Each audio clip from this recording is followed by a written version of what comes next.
Once again, the Russians have struck a Ukrainian airbase where Sukhoi 27 are stationed. According to the Russians, 2 of them have been destroyed, 4 more were damaged. We'll look into the video here, into the video evidence that we have, and try to put it into some perspective.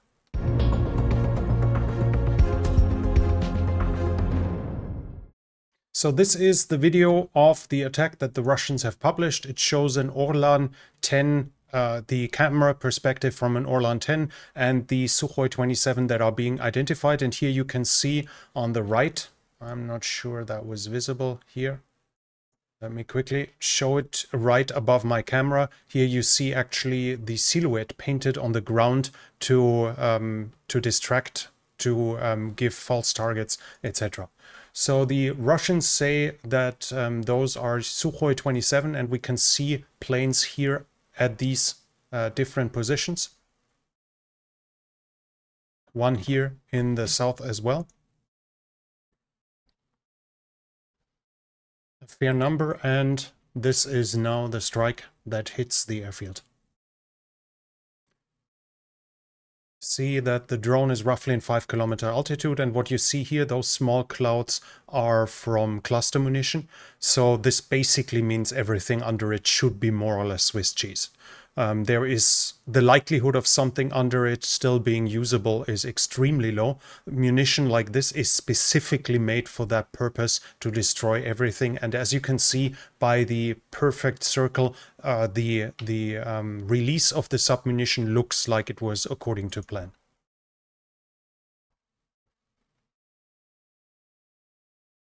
Here we see another strike. That seems to be another Iskander that has hit, but with a high explosive round that has hit, and we see smoke going on here, smoke in the area. Now let's quickly identify where the strike was. You see a flat area here, like a parking lot, and it is at the angle where it moves around. And I have this here, this is the flat angle, and this is where it moves around. So the strike basically happened here. Now this is Google Maps, and we talked about it in the past in a situation report. These planes here that are visible on Google Maps were not in operational use. Planes aren't parked like this if you want to be able to use them, because they need their space. You need to be able to do maintenance on them, and for that you need space, and that's one of the advantages of being on land and not on an aircraft carrier, that you can spread them out. So those here, but these are old recordings, we have to emphasize. Those here were planes that were not in operational use. I think at other parts of the airfield they were showing how planes are stationed there. When they are in use, then we would probably see single ones like those here. Those 2 might have been in operational use. We see different coloring as well, so maybe that was the new paint scheme that they used for operational use, but those again are stationed. Now what has that hit? Has it hit mothballed planes, or has it hit operational? We simply don't know, to be honest. The fact is though that they are spread out in the video.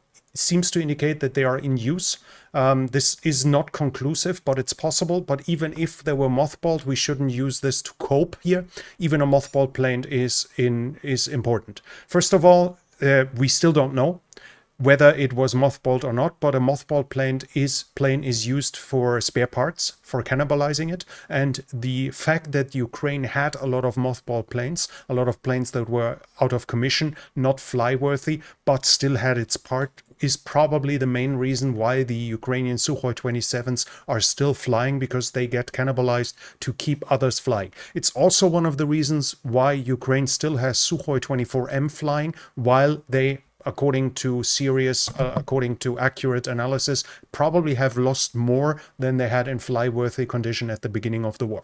They have lost more than they initially had, but they still have some flying. The reason for that is decommissioned planes, mothballed planes were reactivated. So even if those planes were not capable of fighting tomorrow, they were still of use, and their loss will still hurt. So this is more or less the fact. I cannot say how many of those planes were actually destroyed. I cannot say how many of them were in active use or were mothballed, but we have Yuri Ignat, who is a colonel in the Ukrainian Air Force and the spokesperson, and he says, yes, the blow was there. There are some losses, but not all not at all as the enemy attributes. Now, of course, he's not going to tell us that what is the truth. He's not going to say us, okay, we lost 3 planes, because the operational security is extremely important. Letting the Russians know how many planes the Ukrainians would have left, it would be highly valuable to the Russians. So even if this was a death blow to several planes, they will keep it quiet. But when we see here about this situation emotionally today and this writing, the whole tone, to me at least, sounds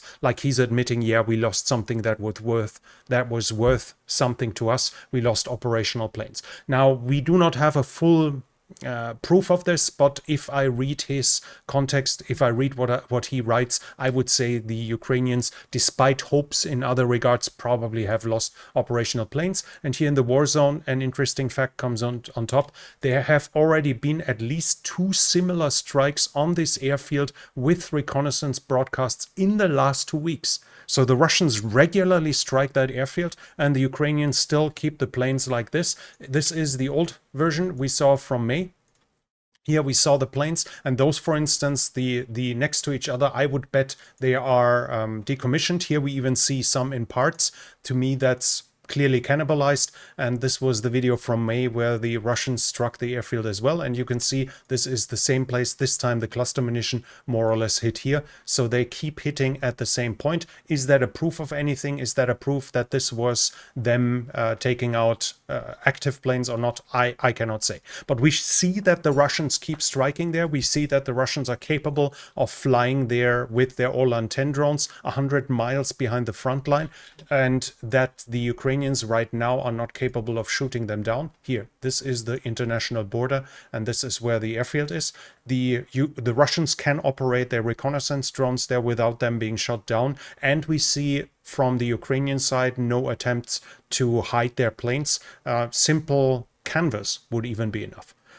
Even if they cover every of these parking positions with something that is not capable of withholding shrapnel, it would still make it more difficult for the Russians to identify where the planes are right now unless they observe them landing. So this is a decision that has been made by the Ukrainians. I can't tell you the reason for it. Maybe there's a logic explanation. Maybe it's oversight. Maybe it's complacency. I have no idea. But it also shows not only can the Russians observe and have reconnaissance plane drones deep in the Ukrainian rear, but they can regularly use it for Iskander strikes, which at the beginning of the war were impossible. At the beginning of the war, the Russians were complaining that them asking for a strike would take 24 hours and more. Now it's clearly happening within hours, and to an effect that starts hurting the Ukrainian armed forces. So unpleasant video for everyone rooting for Ukraine's cause, but if you still like the video, please give it a thumbs up. It helps with the algorithm, and leave a comment in the comment section. And if you're new here, I would like to invite you to subscribe to the channel and hit the bell icon